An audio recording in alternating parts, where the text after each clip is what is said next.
आपकी महत्वाकांक्षा ऐसी हो गई थी, सब लोग कहते हैं राजनीति के लोग कि आपने झारखंड को अस्थिर कर दिया। भाजपा का सेंट्रल लीडरशिप जो थी भाजपा की, वो नहीं चाहती थी कि इन खतियानी पर आगे, क्योंकि वो तो बाबूलाल और आपको जिम्मेदारी मिली थी, सदन तो आप चला रहे थे, बाबूलाल को पहली बार जिम्मेदारी मिली थी। हालांकि वो रन आउट हो गए, लेकिन बैटिंग तो लोग कहते हैं कि ठीक ठाक ही किया था। अगर ये दिमाग में उनके नहीं आता कि मुझे लालू यादव की नकल करनी है, यहाँ मैं वोट बैंक बनाकर परमानेंट हो जाऊँ, यहीं से गलती। झारखंड जिस दिशा में जाना चाहिए था वो जा नहीं। बीडी राम का पोस्टर लग रहा है, बैनर पोस्टर, विरोध हो रहा है। आप यहाँ आए दूसरे राज्य से, लोगों ने आपको दूसरे देश से, हाँ दूसरे देश से इनफैक्ट कह ले, तो आपको लोगों ने सर पे बिठाया, और आज उसी पलामू में बीडी राम को ये कहा जा रहा है कि आप नहीं। महकने लगी जहाँ भी बुलबुल, हुआ वहीं पर जमाल पैदा, कमी नहीं है कदरदां की अकबर, करे तो कोई कमाल। आप तो ट्राइबल मुख्यमंत्री के साथ भी रहे, ट्राइबल नेता के साथ भी रहे। अभी हाल फिलहाल में जो पूर्व मुख्यमंत्री थे हेमंत सोरेन, ईडी ने उनको एक मामले में अरेस्ट कर लिया और वो फिलहाल सलाखों के पीछे हैं, लेकिन उन्होंने बेल का एप्लीकेशन नहीं दिया है। वो अरेस्टिंग को ही रॉन्ग बता रहे हैं, और वही जनमानस में वो बात फैला रही है जेएमएम कि ये बीजेपी के इशारे पे हुआ। डरा के रखा हुआ है लोगों को, तो ये भी तो एक अच्छे शासन की पहचान नहीं ना है। चीफ मिनिस्टर का जेल में इसको भेज देना, ये कोई कल्पना नहीं कर सकता है कि आखिर। प्रधानमंत्री मोदी बतौर प्रधानमंत्री आपको कैसा लग रहे हैं? मैं जो थोड़ा पिघल जाता हूँ, मुझे तकलीफ होती है। कोई एक सलाह देना चाहेंगे आप राज्य के मुख्यमंत्री जो वर्तमान में है, कि राज्य को किस दिशा में ले?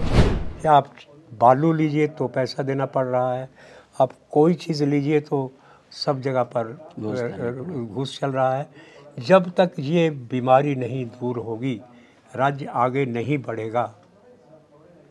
इसलिए चंपई जी से प्रार्थना करनी है मुझे कि ये काटिए पहले। आपको अगर लगे कि आपको वो सुप्रीम पावर दे दिया जाए कि झारखंड का अगला मुख्यमंत्री का चयन नामधारी जी करेंगे, तो आप किसका नाम चयन करना चाहेंगे? मैं पलामू की चर्चा हो और खासकर राजनीति की, और इंदर सिंह नामधारी का नाम ना आए, ऐसा हो नहीं सकता। अपने आप में एक नायाब शख्सियत जिसका कोई मैच नहीं है।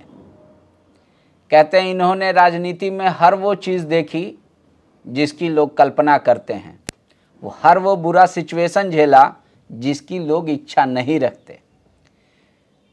आजकल सक्रिय राजनीति में नहीं है, लेकिन कहते हैं नामधारी जी मतलब पलामू है आज भी। हाल के दिनों में नामधारी जी ने एक किताब लिखा जो काफ़ी चर्चा में रहा, और ख़ासकर सुशील मोदी का जिक्र था कि किस तरीके से जब ये प्रदेश अध्यक्ष हुआ करते थे और सुशील मोदी पे जब वो उनको लाने की पार्टी में चर्चा हो रही थी, तो उनकी छवि ऐसी थी कि हर कोई नहीं चाहता था कि सुशील मोदी भाजपा में आए।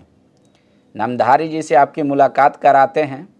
झारखंड विधानसभा के पहले स्पीकर रहे हैं, और सबसे लंबे समय तक, रात के 11 बजे तक भी सदन चलाने का जो अनुभव इन्होंने दिखाया है और लिया भी है। सर आपका तो पहले बहुत बहुत आभार जो समय दिया। नहीं, आप रांची से चलकर यहाँ आए, इसके लिए मैं आभारी हूँ आपका।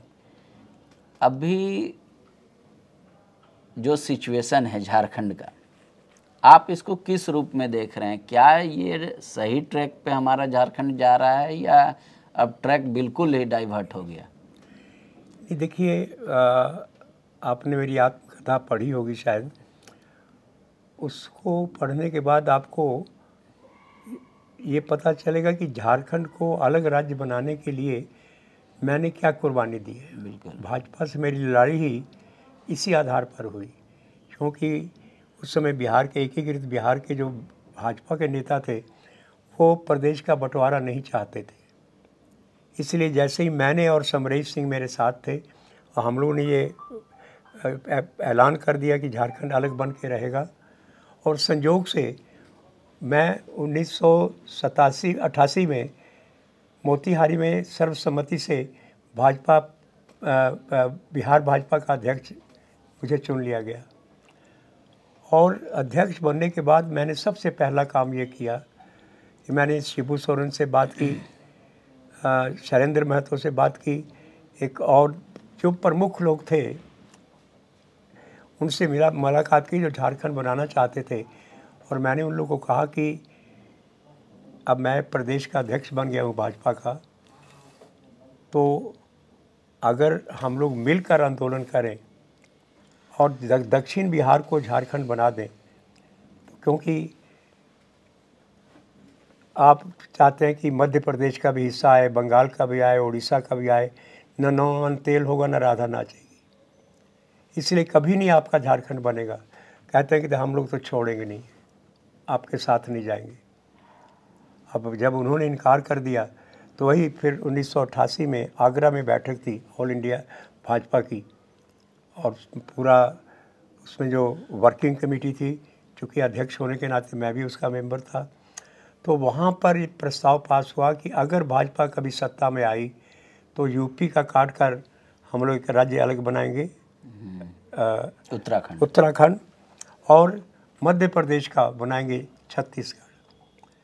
तब मैंने उठकर कह दिया कि जब दो बड़े राज्यों को आप बांटते हैं तो बिहार भी तो बहुत बड़ा स्टेट है, तो इसका भी अगर दक्षिण बिहार का अलग कर दें, छोटा नागपुर, तो ये बने। उस पर 2 घंटा बहस हुई और बाद में अडवाणी जी अध्यक्ष थे और उन्होंने कहा कि अगर भाजपा सत्ता में आई तो 2 के बदले 3 नए राज्य हम लोग बनाएंगे। इसलिए मैंने अपनी जीवनी में लिखा है, और शैलेंद्र महतो ने एक किताब अभी लिखी है, उसमें लिखा है कि झारखंड के निर्माण का यदि किसी एक व्यक्ति को श्रेय जाता है तो इंदर सिंह नामधारी को जाता है। तो जब मैंने ये सोचा था कि अलग ये राज्य बने, तो मैं रिफ्यूजी बनकर यहाँ 7-8 साल का आया था। यहाँ यहीं की वन बीथियों में, नदियों में मैं घूमता था। और मुझे जब मैं पढ़ के आगे बढ़ने लगा, इंजीनियरिंग कर ली, तो मेरे दिमाग में ये था कि अगर ये स्टेट कहीं अलग बन जाए तो हिंदुस्तान का सबसे धनी और सबसे उन्नत प्रदेश बन जाएगा। लेकिन मुझे ये कहते हुए दुख है, बाद में तो मैं राजनीति में आ गया, बिहार में मंत्री भी बना, जब झारखंड बना तो पहला स्पीकर बना। लेकिन बड़ी कोशिश करने के बाद भी झारखंड जिस दिशा में जाना चाहिए था वो जा नहीं पाया। इसलिए मैं कभी कभी ये सोचता हूँ कि अगर लीडरशिप ऐसी होती कि कैसे इसको मंजिल मकसूद तक ले जाना है, जो मूल संपदा थी झारखंड की उसका लोगों ने इस्तेमाल ही नहीं किया, ऊपर से घूमते रहे। कभी खतियानी के नाम पर झगड़ा हो जाए, कभी किसी के नाम पर झगड़ा हो जाए। यहाँ क्या सोना से लेकर लोहा, चांदी, क्या क्या नहीं है, मार्बल, सीमेंट की फैक्ट्री लग सकती थी, पेपर की फैक्ट्री लग सकती थी, क्या क्या हो सकता था। लगभग 30 जगह पर सिंचाई के डैम बनने वाले थे बड़े बड़े। यहाँ भी था एक मंडल डैम। अगर उन्हीं को पूरा कर देते तो कभी अकाल नहीं पड़ता है। तो जो मौलिक काम था वो हुआ ही नहीं, और खाली हम ऊपर से बस इधर से उधर सरकारें बदलती गई, और जो मूल समस्या थी उस रास्ते पर चल पड़ा होता झारखंड, तो आज वो हिंदुस्तान का 24 साल हो चले बने हुए, आज वो हिंदुस्तान का सर्वोच्च और सबसे ज़्यादा उन्नत और समृद्ध स्टेट होता। तो बाबूलाल और आपको जिम्मेदारी मिली थी, सदन तो आप चला रहे थे, बाबूलाल को पहली बार जिम्मेदारी मिली थी। हालांकि वो रन आउट हो गए, लेकिन बैटिंग तो लोग कहते हैं कि ठीक ठाक ही किया था शुरुआत। शुरू में बैटिंग ठीक की, मैं इससे इनकार नहीं करता, और मैंने अपनी पुस्तक में लिखा भी है कि शुरुआत उन्होंने अच्छी की।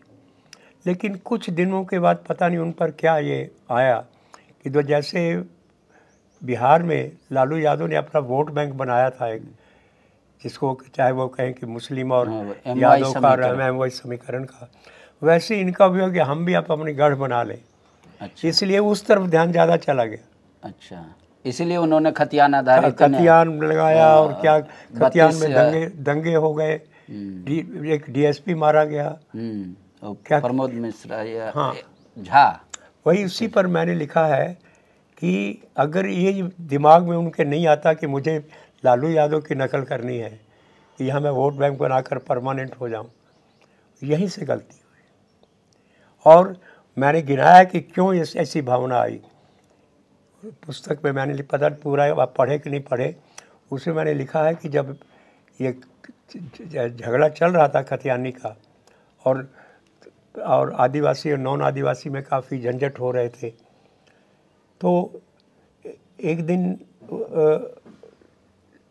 जो वहाँ जहाँ पर मूर्तियाँ लगी हुई हैं जो मारे गए थे उस समय, उसमें मेकॉन के डायरेक्टर मेरे घर पर आ गए। वो पहले मिले बाबूलाल जी से, फिर मेरे पास आ गए, कहें कि सर मैं आपसे मिलने आया हूँ। हमने कहा कि क्या? कहा कि सर बुलाया अभी हमने मुख्यमंत्री जी ने और कहा कि उन जो बॉडीगार्ड हैं जो वहाँ पर आपके मेकॉन में हैं उनको हटा दीजिए, क्योंकि 3 आदिवासी लड़के मारे गए हैं और लोगों में बहुत है। और नहीं, उन गार्ड को हटा दीजिए वहाँ से। तो डायरेक्टर ने कहा कि अगर गार्ड को हम हटाते हैं तो बगावत हो जाएगी, औरतों के मैंने साथ दुर्व्यवहार हो जाता अगर गोली नहीं चलाते हम लोग। कहीं कि नहीं, आप उनको हटाइए सब। तो कहीं कि मैं कैसे कर सकता हूँ, मैं वहाँ तक मैंने बगावत हो जाएगी।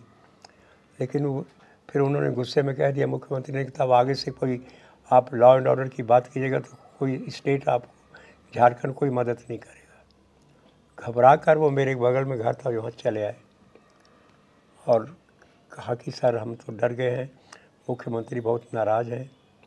तब मैंने सोचा कि मैं तो बहुत अच्छी तरह से चल रहा था कि अब झारखंड आगे बढ़ेगा, जब ये कर रहे हैं कि उन गार्ड को हटा दो और वहाँ की औरतें कह रही कि इनको हटाइएगा क्योंकि हम लोग की इज़्ज़त इन्होंने बचाई है। हजूम था और वो मैंने सब तरह के कर्म कर रहे थे लोग। हाँ, लेकिन वो मूर्ति लगाने के वक्त भी आपको शायद याद हो वो स्मरण, मतलब रतन तिर्की वगैरह रातों रात उन मूर्तियों को लाया लगाया, वो भी हम मेंशन किए हैं। हाँ, कि ये भी उनकी वहाँ के कॉलोनी के मानसिकता के खिलाफ लगाया गया ताकि इनको चुभता रहे। जिनको लोग जिनसे डरे हुए थे उन्हीं की मूर्तियों को रोज देखिए, ये भी अच्छा नहीं था। लेकिन एक आरोप आप पे भी चस्पा होता है कि आपकी महत्वाकांक्षा ऐसी हो गई थी, सब लोग कहते हैं राजनीति के लोग, कि आपने झारखंड को अस्थिर कर दिया। देखिए मैं इस पर भी मैंने लिखा है, मैंने आपका पूछना सही है, लेकिन उसमें आप पढ़ लेंगे 3 पेज इस पर मैंने लिखे हैं कि मेरे मन में बाबूलाल के प्रति काफ़ी सहानुभूति थी और मैं पक्का समर्थक था इनका कि नहीं। लेकिन जब इस तरह की करतूतें होने लगी तो मुझे आघात हुआ थोड़ा ज़रूर। हम कहें कि एक ज़माना था जब हैदराबाद में वहाँ का निज़ाम ले गए थे मारवाड़ियों को राजस्थान से कि चलिए आप हमारे प्रदेश को आगे कीजिए व्यापार के लिए, और ये कोई बाहर के आए हैं तो आप कहते हैं खतियाने 1932 का होगा, उसको हम मानेंगे ही नहीं, जो नहीं होगा। फिर और भी 3-4 घटनाएं घट गई, फिर जो आपको बताया ये सब हुआ, और तो भी मैं मन को समझाता था कि नहीं, कभी बैठे और इनसे हम गंभीर बातें करें। इसी बीच में उफान दूसरा आ गया। मेरे मन में कभी था भी नहीं कि मुझे मुख्यमंत्री की इच्छा है या कुछ है, तो उठा पटक होने लगी। आप अगर पढ़ जाएंगे तो मैं आपको दूंगा भी अभी जाते समय एक पुस्तक मैं आपको दूंगा। तो वो हुआ क्या कि जब मामला बहुत बढ़ गया तो लोगों ने तय कर लिया, क्योंकि भाजपा का सेंट्रल लीडरशिप जो था भाजपा की, वो नहीं चाहती थी कि इन खतियानी पर आगे, क्योंकि वो तो थोड़ा खुले विचार के लोग थे कि कहीं की खतियानी के 1932 से लगाने का कोई तुक नहीं था, कुछ और भी कमियां थी इनमें। उसके चलते सेंट्रल लीडरशिप मन बना चुकी थी कि इनको रिप्लेस करना है, दंगों के बाद रिप्लेस करना है। अब रिप्लेस करने की ये मुझे नहीं मालूम था कि लीडरशिप करवा चुकी है। और भीतर भीतर से चूँकि ये प्रभारी हुआ करते थे भाजपा के, अभी जो रक्षा मंत्री हैं, मैं मुँह नहीं चल यहाँ राजनाथ सिंह ने अर्जुन मुंडा से बातचीत हो गई थी कि तुमको बनाना है, सब कुछ तय हो गया था कि अर्जुन मुंडा अगले प्रधानमंत्री होंगे। और ये जब से तैयारी हो चुकी थी तब लोगों ने एक षड्यंत्र रचा, जो लोग नहीं चाहते थे कि ऐसा हो। तब उन लोगों ने कहा कि अब मुझे तो मालूम नहीं था कि कोई दूसरा चुन लिया गया है लगभग। तो कुछ बागी लोग आके मेरे पास आ गए, कहीं कि हम लोग आपको, उसमें स्टीफन मरांडी भी थे, उस समय लीडर ऑपोजिशन थे, वो भी आए। और बाकी तो बागी जो थे, मैंने क्या नाम, मधु सिंह और ये सब जितने थे, तो इन लोग आए कि हम लोग क्योंकि अभी भी विधायक हैं जो लातेहार के, वो मेरा ही समर्थक है बैजनाथ राम, तो बैरी टिकट उनको दिलवाई थी तो मेरे साथ था। तो इन लोग कहते कि हम लोग चुन लिए हैं, केवल आप अगर साथ दे देंगे दोनों तो हम लोग पढ़ देंगे और आपको मुख्यमंत्री बना देंगे। मैंने कहा कि ये मैं नहीं करूँगा, साफ कहीं कि नहीं। तब स्टीफन मरांडी ने कहा कि हम लोग कर लिए हैं, 41 लोगों का साइन हो गया है सबका, 2 अगर आप और बैजनाथ का हो जाएगा, बहुमत हो जाता है गवर्नर के, हम लोग देंगे जाकर। हमने कहा कि मैं ना करता रहा, लेकिन ये बात ठीक है। जब उन्होंने कहा कि नहीं हम लोग जाएंगे देने के लिए, तो मैंने लिखा है कि अब मैं चाहता तो नहीं था, क्योंकि उस स्तर तक मैंने कभी सोचा ही नहीं था, लेकिन ये मेरे मन में आ गया कि अगर झारखंड बनाने में मैं ये रोल अदा कर सकता हूँ तो काश मुझे अगर थोड़ा समय मिल गया तो मैं चला के भी दिखा दूंगा, ये बात है। लेकिन इसके बाद जब 42 का चला भी गया गवर्नर के पास, और गवर्नर टस से मस नहीं हो रहा है, इसका मतलब कि लाइन अब दिल्ली से थे वो कि नहीं हम लोग दूसरा चुन रहे हैं। लेकिन प्रभात कुमार के बारे में भी कहा जाता था कि अच्छे गवर्नर हैं, अच्छे थे। नहीं, आखिर उनको क्या कह रहा था कि सेंटर पर ना चलेंगे वो। अच्छा, जब वहाँ से आ जाएगा केंद्र से कि अभी कोई कार्रवाई मत कीजिए, अगर 42 की सूचना आ भी गई है आप चुपचाप रहिए, कल तक सब क्लियर हो जाएगा। अभी हाल फिलहाल में आप तो राजनीति इतना दिन एक्टिव रहे हैं, सब आपको याद भी है प्रकरण। अभी भी बात जो हो रही है वो है कि 1932 आधारित स्थानीय और नियोजन नीति की विधानसभा से पास हो गया है, गवर्नर हाउस में लटका हुआ है। बताया जा रहा है गवर्नर के द्वारा कि वो अगेंस्ट कॉन्स्टिट्यूशन है। ये लोग कह रहे हैं कि 9वीं अनुसूची में डाल दिया जाए, सरकार कह रही है। भाजपा मौन बैठी हुई है, सदन में समर्थन किया है कि हाँ हम 1932 का समर्थन करते हैं। मैं पता नहीं, ये ठीक है, हर एक राज्य चाहता है कि यहाँ के लोगों को, लेकिन मैं कहता हूँ कि खतियानी को लेकर आप जो इतने मेहनत कर रहे हैं, जैसा मैंने कहा कि जो दर्जनों आपके बांध बिहार के टाइम के अधूरे पड़े हैं, जो आपके पास इतना खनिज पदार्थ है, आप कारखाने लगाइए, बाहर के लोग यहाँ नौकरी पाने के लिए आएंगे। और अभी यहाँ के मजदूर तमिलनाडु जा रहे हैं, गुजरात जा रहे हैं, पंजाब जा रहे हैं, आप सब लोग बाहर जा रहे हैं, लोग यहाँ आएंगे।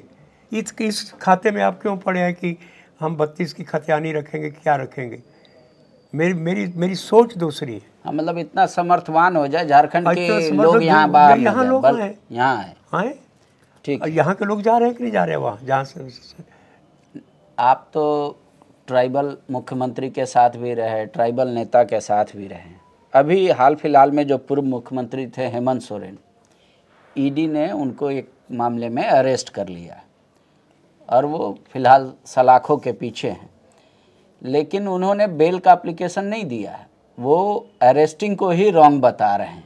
और वही जनमानस में वो बात फैला रही है जेएमएम कि ये बीजेपी के इशारे पे हुआ। दरअसल बीजेपी आदिवासी विरोधी है और बीजेपी सिर्फ 2-3 राग अलापती है, वही कि झारखंड हमने दिया, आदिवासी मंत्रालय हमने बनाया, राष्ट्रपति हमने दिया पहला ट्राइबल। तो क्या वाकई में झारखंडी अस्मिता की रक्षा हो पा रही है या सिर्फ बयानों में ही नेताओं का ये नहीं, सुधार? देखिए मेरा कहना है कि जब आदमी की ठन जाती है, अब ठीक है क्या सोच रहे हैं हेमंत सोरेन या क्या उनके मन में भावना है, लेकिन किसी चीफ मिनिस्टर का जेल में इसको भेज देना, ये कोई कल्पना नहीं कर सकता है कि आखिर ठीक है आप दूसरे कई चीफ मिनिस्टर को भी जेल में भेजने की योजना बना रहे हैं, डरा के रखा हुआ है लोगों को, तो ये भी तो एक अच्छे शासन की पहचान नहीं ना है।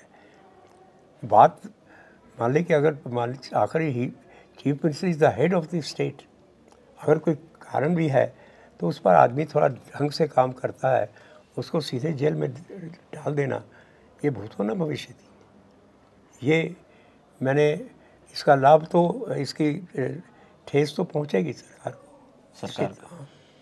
चंपई सोरेन आप जब थे स्पीकर तब भी थे सदन में, उससे बिहार में भी थे, जब आप परिवहन मंत्री थे वो कई बार आपसे मिले भी थे। चंपई सोरेन अब राज्य को चला रहे हैं, व्यक्तिगत तौर पे आप चंपई सोरेन को किस तरीके का नेता मानते हैं? तो मैं ये समझता हूँ कि जो उनके काम हो रहे हैं, जिस रफ्तार से चल रहे हैं, मुझे तो अच्छा लग रहा है, क्योंकि रोज़ ही मैं देखता हूँ कि कोई नई योजना या क्या परिवर्तन करना है, वो चैन से बैठा नहीं है, घूम रहा है और काम कर रहा है। लेकिन कई लोग कह रहे हैं कि जीतन राम मांझी वो बनना चाह रहे हैं झारखंड का, चर्चा ये भी शुरू हो गई है। अब भीतर की क्या बातें हैं, मैं तो थोड़ा एक्टिव राजनीति से संन्यास ले चुका हूँ, वहाँ क्या बातें होती हैं क्या नहीं होती हैं, लेकिन रिप्लेसमेंट जो हुआ है वो अनुभवी भी है और मैंने अभी सरकार चला भी अच्छा रहा है, इसलिए इस कहने में मुझे कोई हिचक नहीं है। 2-3 सवाल ले लेते हैं। 14 लोकसभा है, 11 का भाजपा ने लिस्ट जारी कर दिया है, अभी उधर से लिस्ट कोई नहीं आया है इंडिया अलायंस के तरफ से। आप चतरा के सांसद रहे हैं, चतरा में अभी उम्मीदवार का डिक्लेरेशन नहीं हुआ है और पलामू में आप रहे हैं। आपकी अगर आबादी के तौर पे देखें तो आपकी जनसंख्या यहाँ बहुत कम है, लेकिन फिर भी लोगों ने आपको सर पे यहाँ बैठाए रखा है।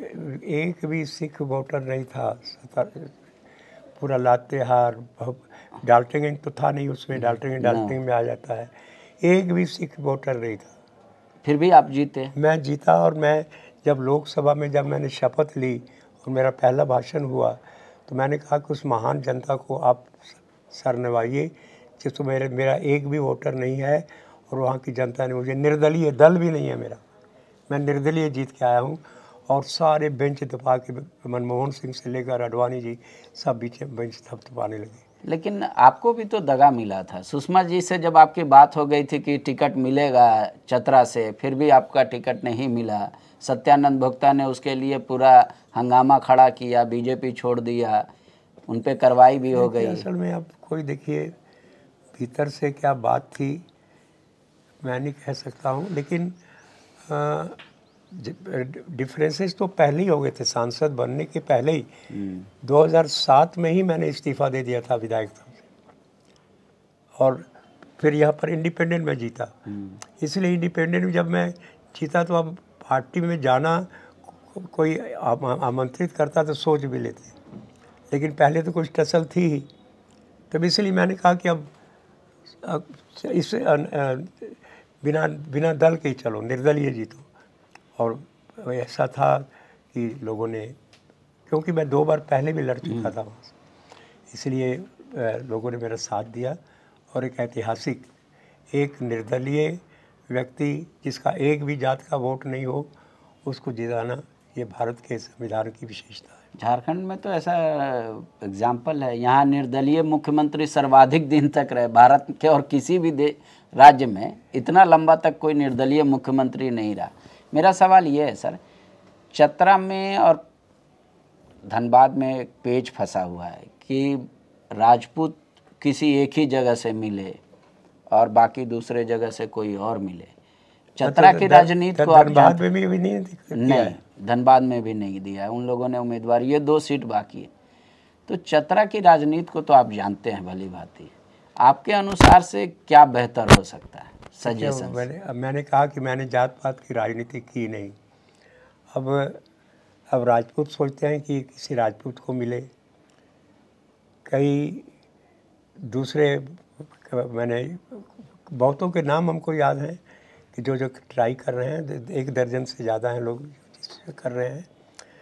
अब केंद्र की इच्छा है किसको देते हैं लोग, इसलिए मैं इस पर कोई टिप्पणी करना नहीं चाहता हूँ, क्योंकि हमसे सब मिलते हैं आके। अच्छा, ये कह कर कि सहानुभूति अगर मिल गई तो सहानुभूति रखिएगा, हम भी पहले लीजिए तब ना मैं कुछ कहूँ। तो इसलिए मिलन होता है और मैं भी उनको कहता हूँ ठीक है, सब कोशिश कीजिए।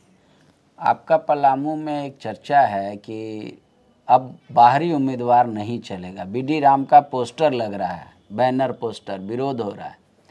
आप यहाँ आए दूसरे राज्य से, लोगों ने आपको दूसरे देश से, हाँ दूसरे देश से इनफैक्ट कह ले, तो आपको लोगों ने सर पे बिठाया और आज उसी पलामू में बीडी राम को ये कहा जा रहा है कि आप नहीं चलेंगे। कोई तो वजह होगी। देखिए अब मैं नहीं जानता हूँ, लेकिन मुझे एक उर्दू का एक लाइनें हैं कि चहकने लगी जहाँ भी बुलबुल, हुआ वहीं पर जमाल पैदा, कमी नहीं है कदरदां की अकबर, करे तो कोई कमाल पैदा। अकबर इलाहाबादी ने कहा है कि कमी नहीं है कदरदां की अकबर, दुनिया में कदरदानों की कमी नहीं है, लेकिन करे तो कोई कमाल पैदा। तो अगर आप सीमित दायरे में रहेंगे तो दायरा आपको बढ़ाना पड़ेगा। और जब एक निर्दलीय, वो भी मैंने कहा कि दूसरे देश में पैदा हुआ जो आज पाकिस्तान बन गया है, बिल्कुल, अगर वो जनता के दिल जीत सकता है तो ये भावना थोड़ी, जो कैंडिडेट होता है उसमें भी थोड़ी कमी होती है, तभी ऐसा आता है। लेकिन अभी तो सरकार उस भावना को बढ़ा रही है कि भाई झारखंडी अस्मिता, झारखंडी पहचान, झारखंडियत। ये तो शुरू से होता रहा है। जब कोई खड़ा होता है तो राजपूतों का अलग प्रचार होता है, ब्राह्मणों का अलग होता है, पिछड़ों का अलग होता है। तो चुनाव में ये सब चलता है, लेकिन जो सर्वमान्य होता है वो इसकी चिंता नहीं करता। 2-3 आखिरी सवाल फटाफट ले लेते हैं। प्रधानमंत्री मोदी बतौर प्रधानमंत्री आपको कैसा लग रहे हैं? देखिए, व्यक्ति तो बहुत अच्छे हैं, लेकिन मैं जो थोड़ा पिघल जाता हूँ, मुझे तकलीफ़ होती है। अब देश इतना बड़ा देश है, बहुत पुरानी इसकी परंपरा है। अब इसको धर्म में बांटने की जो प्रक्रिया थोड़ी हो रही है। अब मान लीजिए कि आप चुनाव में आप CAA लगा रहे हैं, अब इसकी क्या ज़रूरत है? अब 6 साल पहले आपने पास किया पार्लियामेंट से, अब भी उसको लाने की क्या ज़रूरत थी? इसलिए कि हिंदू मुसलमानों को अलग करना है, बस दंगे होंगे, ये होगा। तो ये सब चीज़ें जो हैं मुझे काफ़ी तकलीफ़ देती हैं, और मैं समझता हूँ कि ये देश हित में नहीं है। और जब एक बार आदमी 10 साल तक सबसे बड़ी गद्दी पर रह चुका हो और वो इस स्तर पर सोचे कि अब इसी से ही कल्याण होना है, जब आप खुद ही कहते हैं कि 400 से ऊपर, तब ये सब करने की क्या ज़रूरत थी? What was the necessity? Rahul Gandhi को आप कैसा देखते हैं? देखिए, राहुल गांधी पहले कुछ भी रहा हो, लेकिन अभी मैं समझता हूँ हिंदुस्तान का पहला व्यक्ति होगा जो पैदल और इतनी यात्रा कर रहा है। आखिर आदमी को परिश्रम और उसका समर्पण तो उसको आगे बढ़ाता है। अभी निश्चित रूप से जनता की सहानुभूति है और मेरी भी सहानुभूति है उस आदमी की तरफ। एक 4000 किलोमीटर पैदल चलना, और उस राजकीय खानदान में पला हुआ आदमी, इसलिए जैसा मैंने कहा कि चहकने करे तो कोई कमाल पैदा, ये भी उसने भी कमाल पैदा किया। कुछ असर होगा इस बार? अब मैं तो अब जनता के दिल को नहीं जानता हूँ, लेकिन मेरा व्यक्तिगत विचार है कि असर होगा। आपको अगर लगे कि आपको वो सुप्रीम पावर दे दिया जाए कि झारखंड का अगला मुख्यमंत्री का चयन नामधारी जी करेंगे, तो आप किसका नाम चयन करना चाहेंगे? मैं जब राजनीति से संन्यास ले चुका हूँ, इसलिए अगर मुझे कहा जाए कि आपको बनाएंगे, इसको भी पहले मैं स्वीकार नहीं करूँगा, और अभी मैं किसी का नाम लेकर इस झंझट में पड़ना नहीं चाहता। क्या नामधारी जी की एक ख्वाहिश है कि अब गवर्नर का पद मिल जाना चाहिए? ये तो बहुत आसान था, लेकिन गवर्नर, जब मैंने मंत्री पद नहीं लिया झारखंड में, मुझे कैलाशपति मिश्रा ने कहा कि आप मंत्री बनिए। वही यहाँ भी जब नया राज्य बना तो मैंने कहा कि मैं मंत्री नहीं बनूंगा, मैं स्पीकर बनूंगा अगर आप चाहते हैं बनाना तो। तब हुआ कि क्यों नहीं बनोगे, हम कि बिहार में देख चुके हैं। मैंने 5 साल का बना तो मैं 2.5 साल में इस्तीफ़ा देके निकल आया।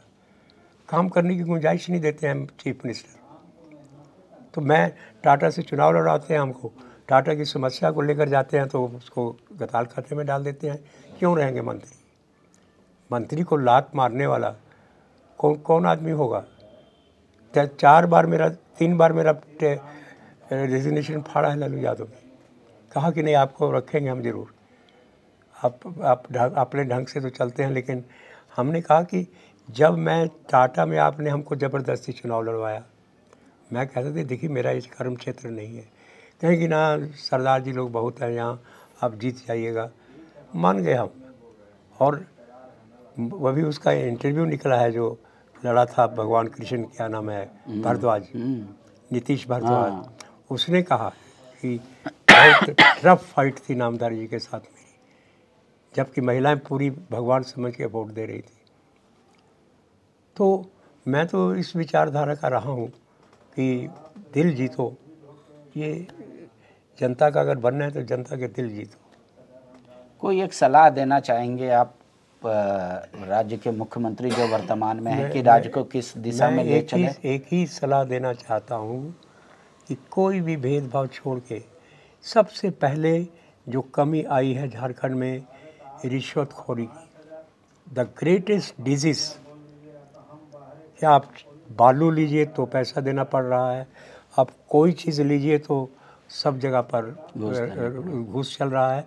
जब तक ये बीमारी नहीं दूर होगी राज्य आगे नहीं बढ़ेगा। इसलिए चंपई जी से प्रार्थना करनी है मुझे कि ये काटिए पहले इस बीमारी को। ये बीमारी ऐसी है जो झारखंड को खोखला कर रही है। जहाँ जाइए, मैं नहीं समझता हूँ कि कहाँ पर पैसा नहीं चल रहा है। भ्रष्टाचार ज़्यादा है। काम करें, अफसर हैं, अपना काम करें। अब हर एक चीज़ का बांधा हुआ है, ट्रांसफ़र पोस्टिंग में हो रहा है। अब अगर किसी घूसखोर को अफसर भेजेंगे तो वो जिला को संभालेगा, और जिला अगर भेजेगा होगा है, वही अगर घूस ले रहा है तो पब्लिक कहाँ जाएगी? इसलिए ये बीमारी जब तक दूर नहीं होगी, झारखंड में योजनाओं लगाने से नहीं, ये जो बेसिक कमियां हैं उनको दूर करने से झारखंड आगे बढ़ेगा। एक बस आखिरी सवाल ले लेते हैं। आपके मित्र सरयू राय जी परेशान हैं, मुख्यमंत्री रघुवर दास को हरा के अपनी पहचान तो बना ली, लेकिन आगे क्या करना चाहिए उनको शायद वो भी पता नहीं है। देखिए, कभी कभी मैंने कहा है, दास परिस्थितियों का नर चलना उसको उसके अनुसार उसे। Man is the slave of circumstances. Saryu Rai सज्जन आदमी है, मैं उनके मेरे टाइम में भी वो साथ में रहे हैं और बिहार से भी हम उनको जानते थे, एक साथ था।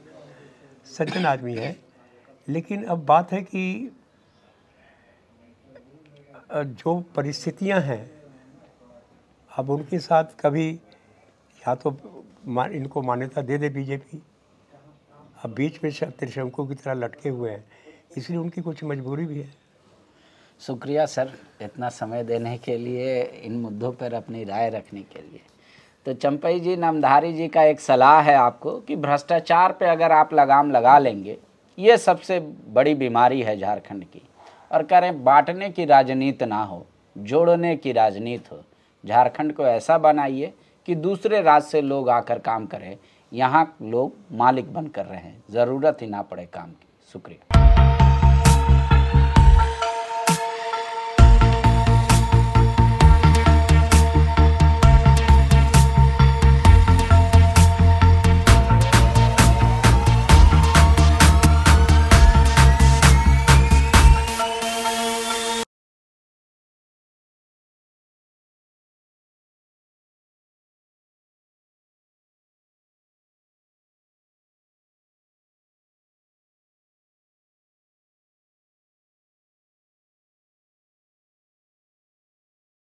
The followup.in. Like, share, and subscribe. www.thefollowup.in